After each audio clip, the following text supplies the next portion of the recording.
Hello friends! The 577 days of the war between Russia and Ukraine continues. In the Zaporizhzhia direction, enemy attack in the areas of Robotyne and Verbove resulted in significant losses for the invaders in both manpower and equipment, the General Staff writes today in its reports. According to the Ukrainian department, our defenders continue to hold the defense on occupied lines and inflict damage on the occupying forces. The Ukrainian telegram channel Deep State reports that heavy oncoming fighting continues in the area south of Novopokrovka, but there is slight advance of the Ukrainian armed forces. A similar situation southwest of Verbove, where the enemy attacked. The Russian brought in significant reserves at the beginning of the month. Given their type, it was surprising to expect them to sit on the defensive, writes Deep State. Let me remind you that the Russian deployed airborne troops to the Verbove area. In turn, the Russian report fears oncoming battles to the western outskirts of the village of Robotyne and their attempt to attack in the Mala-Tokmachka area, as well as ongoing battles west of Verbove. My friends, the robot will continue.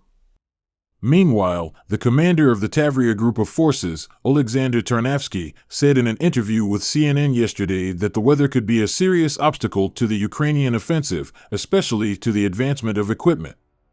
However, according to him, Ukrainian forces are moving in small groups and mainly on foot, so the offensive of the Ukrainian armed forces will continue into the winter. Tarnavsky admits that to succeed, Ukrainian troops need to at least reach the city of Tokmak in the Zaporizhzhia region. He calls this the minimum task. Tarnavsky is convinced that the greatest breakthrough will follow Tokmak. Today, in a new CNN material, Tarnavsky announced a breakthrough of the Russian defense near Verbove in the Melitopol sector. We have a breakthrough on the left flank near Verbove, and we continue to advance further, he told CNN. The TV channel writes that it cannot verify this statement, but the Russian side paints a different picture. But analysis of available videos from open sources suggests that some Ukrainian units crossed an important Russian defense line near the village of Verbove. At the same time, it is known that fighting has been going on for several weeks on the western approaches to Verbove without any particular dynamics. The Ukrainian military telegram channel Deep State writes that information about the penetration of lines is only information speculation. The enemy has a layered defense that doesn't end at the last trench, Deep State reports. On the northern flank of Bakhmut, according to the General Staff, Russian attacks were repulsed in the areas of Minkivka, Orakovo-Vasilivka, and Grigoriivka. On the southern flank, the enemy unsuccessfully tried to restore the lost position in the Andriivka area, the General Staff says in its report. The Deep State Telegram channel reports that the enemy has been driven back from Klishchiivka and fighting is already taking place on the railway track. Also, according to them, the enemy tried to improve the tactical situation near Zalizniansky and Berkivka, but according to preliminary information, he was not successful. The fighting continues. The Ukrainian military fighting in the Bakhmut sector reported on their Telegram channel that today they gnawed another 100 meters from the Russians in the south. The Russians are active in small groups in different areas. It cannot be said that there are only meat assaults. Everything is very dense. But now the initiative is ours, they write. Yesterday, NBC News announced that the United States would send long-range ATACMS missiles to Ukraine for the first time.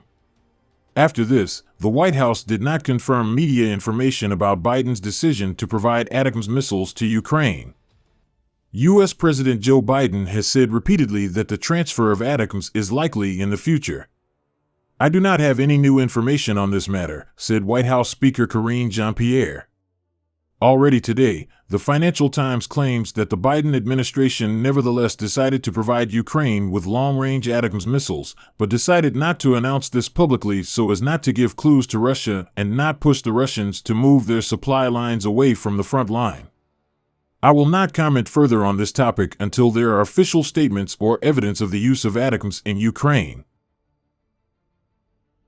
Friends, considering what is happening in my country, this channel is now my only source of income. If you are able to support me financially, I will be very grateful. Thank you very much and see you in the next video.